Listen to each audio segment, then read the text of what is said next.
+1 പ്രവേശന നടപടിക്രമങ്ങൾ ആരംഭിച്ചു. ഓൺലൈൻ അപേക്ഷാ സമർപ്പണം ഇന്നു മുതൽ ഈ മാസം 20 വൈകുന്നേരം 5 മണി വരെ നടത്താവുന്നതാണ്.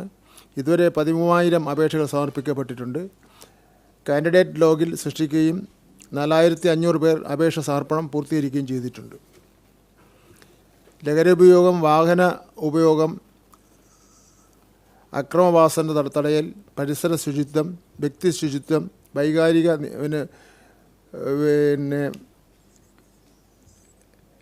പൊതുമുതൽ നശീകരണം, ആരോഗ്യ പരിപാലനം, നിയമബോധവൽക്കരണം, മൊബൈൽ ഫോണിനോടുള്ള അമിത ആസക്തി, ഡിജിറ്റൽ ഡിസിപ്ലിൻ, ആരോഗ്യകരമല്ലാത്ത സോഷ്യൽ മീഡിയ ഉപയോഗം എന്നീ വിഷയങ്ങൾ സംബന്ധിച്ച് ജൂൺ മാസം 2 മുതൽ 2 ആഴ്ചക്കാലം 1 മുതൽ 10 വരെയുള്ള ക്ലാസ്സുകളിലും ജൂലൈ 18 മുതൽ ഒരാഴ്ചക്കാലം +1 ക്ലാസ്സുകളിലും ക്ലാസ്സുകൾ എടുക്കുന്നതാണ്.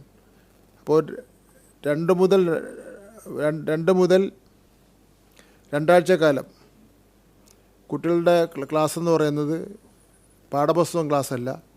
ഞാനിവിടെ വായിച്ച പുസ്തകങ്ങളെ സംബന്ധിച്ചിടത്തോളമുള്ള വിശകലനം ചെയ്യക്കും കുട്ടികളുടെ അറിവ് കൊടുക്കലുമാണ്.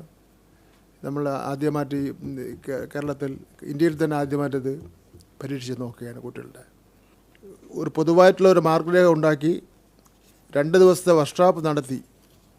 ഇതിനു വേണ്ടി പോലീസ്, എക്സൈസ്, ബാലാവകാശ commission, social justice, NHM, women and child development, SCERT, KITE, SSK എന്നിവയുടെ നേതൃത്വത്തിലാണ് ഈ 2 ദിവസം നീണ്ടു നിൽക്കുന്ന ശില്പശാല നടത്തി അവർ സബ്ജക്റ്റ് ഓരോ വിഷയം എങ്ങനെ അവതരിപ്പിക്കണം ക്ലാസ്സിൽ കുട്ടികളെ എന്ന് സംബന്ധിച്ചിടത്തോളം.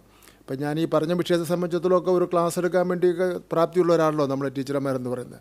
അപ്പോൾ ഒരു നോട്ടും ഒരു നിർദ്ദേശം കൊണ്ട് കൊടുത്താൽ അത് കുറച്ച് നന്നായി. സംസ്ഥാനത്തെ 1680 ഗവൺമെൻറ് എയ്ഡഡ് ഹയർ സെക്കൻഡറി സ്കൂളുകളിൽ സൗഹൃദ ക്ലബ്ബുകൾ പ്രവർത്തിക്കുന്നുണ്ട്. സ്കൂളുകളിലെ അധ്യാപികയ്ക്ക് സൗഹൃദ കോർഡിനേറ്റർമാരുടെ ചുമതല നൽകിയിട്ടുണ്ട്. കോർഡിനേറ്റർമാർക്ക് 4 ദിവസത്തെ പരിശീലനം നടത്തിയിട്ടുണ്ട്. ഇപ്പോൾ തന്നെ കൗമാരക്കാരായ കുട്ടികൾക്കിടയിലെ ആത്മഹത്യാ പ്രവണത തടയാനും മികച്ച മാനസിക ആരോഗ്യം സൃഷ്ടിക്കാനും ലക്ഷ്യമിട്ടുള്ളതാണ് ഈ സൗഹൃദ ക്ലബ്ബുകളെന്ന് പറയുന്നത്. സ്കൂളിൽ മെൻറ്ററിംഗ് ശക്തിപ്പെടുത്തുകയും മെൻറ്റർമാർ നിരന്തരം വിദ്യാർത്ഥികളോട് സമ്പർക്കം പുലർത്തുകയും അതിൻ്റെ ഡയറി സൂക്ഷിക്കുവാനും നിർദ്ദേശം നൽകിയിട്ടുണ്ട്. ആത്മഹത്യാ പ്രവണതയ്ക്കെതിരെ ബോധവൽക്കരണം, കോൺഫറൻസിംഗ്, പരീക്ഷാ പേടി എന്നിവയുടെ സംബന്ധിച്ച പരിപാടിയുടെ ഉദ്ഘാടനവും ജൂൺ മാസം 2 ആലപ്പുഴ വച്ച് നടക്കും.